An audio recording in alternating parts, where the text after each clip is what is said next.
What's up, everyone? It is Diecastbuffet here again. Guys, we have a 2005 Joe Nemechek Cellular 1 Busch Series Monte Carlo in the studio from Racing Champions. I got this diecast about 20 years ago, so that's why there's no packaging. Let's go ahead and take a closer look. Alright folks, here we go. Diecast in the studio. What a cool looking paint scheme we got here, fellas. Joe Nemechek in the Busch Series was one of the long-term journeyman drivers, kind of like Michael Waltrip in the Cup Series. You know, it just seemed like every year he was running the Busch Series, and he had a lot of success in that series, winning some races and whatnot. This is a really interesting paint scheme. Definitely one of my more favorite Cellular 1 cars that he has had. A lot of people might remember like his 2001, 2002 one. This one's definitely very different. Let's go over to the hood of the diecast. Unfortunately, this car was not featured on NASCAR 06, which it's a 2005, year game, even though it has 06 on there.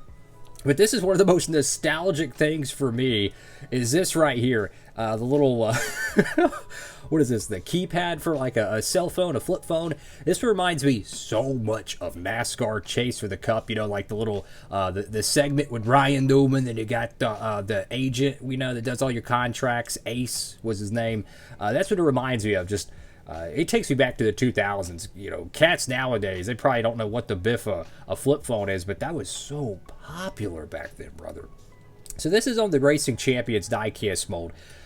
You know how I feel about the the overall quality of the metal, but the diecast mold itself is actually pretty good for the Monte Carlos. It actually looks pretty realistic.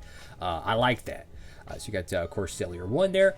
The windows have a lot of detail to it, a lot of bumps where, I assume that's like the installation rivets where, they unscrew it to take the windows off. So you have kind of that detail there, and then the printed detail for the window lines. I'll be honest with you, it's very, very easy for it to run off or rub off, if you're, playing with the cars or whatnot. So, yeah, you can quickly tell if a car was used if there's any window bars on there. Because if you're grabbing it, your hands are going to be on it, X, Y, and Z. This diecast is used, and it had a lot of exciting racing with Duralast Cup style racing back in the 2000s, as I would use this car. So go over here to the contingency panel. We got Moog, Clavite, Comp, Edelbrock, Simpson, JE, and Sunoco. Got Monte Carlo there. I will say, though, the Racing Champions Monte Carlo mold, I'm not sure if it's more of a plate body or a 1.5 mile body, because the back end of the car is kind of kicked back a little bit further than the Action Winter Circle.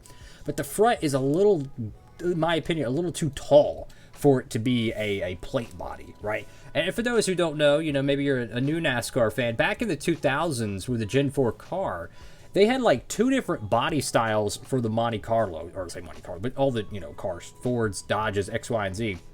When they ran Daytona and Talladega, they would have a very tall front end to keep it, everyone equal during the restrictor plate races. Well, when they went to Michigan or Atlanta, the front ends, you basically had a box you could work within. And they would slope out the front ends like a wedge, so it would be more aerodynamic. Nowadays, they don't have any of that. It's a kit car, if you will.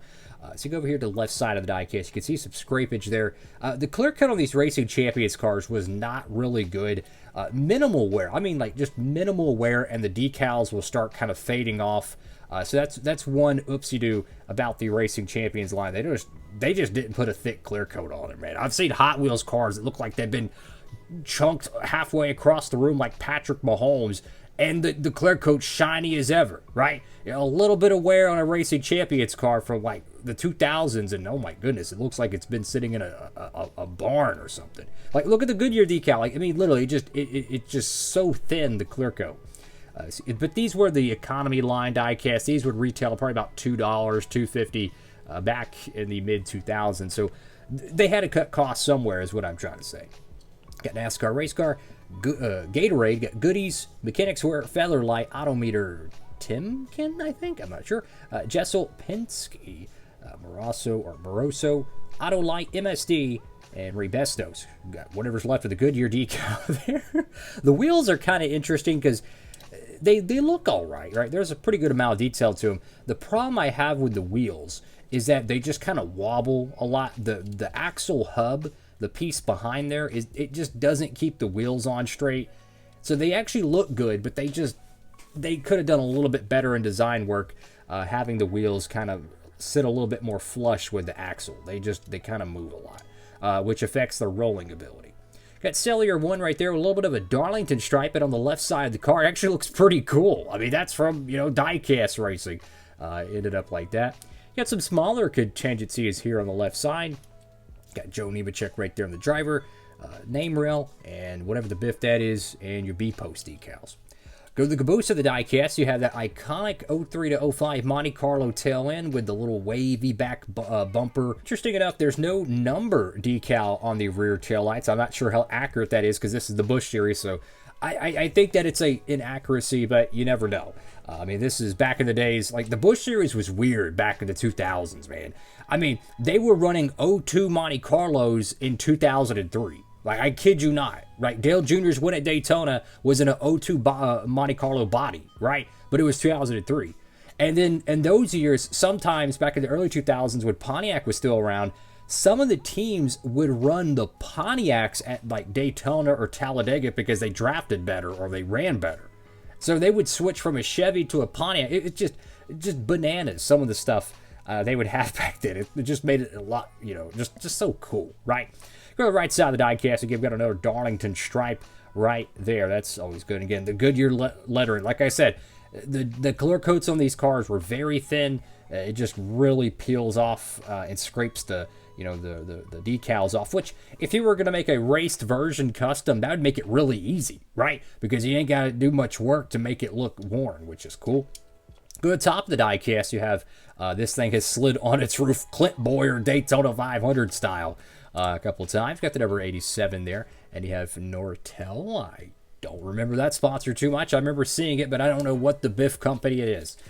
So this is a pretty interesting diecast from 2005. I remember, man, you go down the what is it, like Family Dollar, they would have all these Racing Champions cars, and they would have all kinds of, Hendrick Motorsports ones, and then you would just see like I think this was Nemco Motorsports, I think. That was the family team, I believe. And you would see diecasts like this right next to the Hendrick ones, and they would be like $2 or something back in 05, 04. They had amazing value, right? But the long-term collectability of it in terms of the integrity of the product is questionable, to be honest with you. Also, the headlights do kind of have like a silver touch to it, which is pretty cool.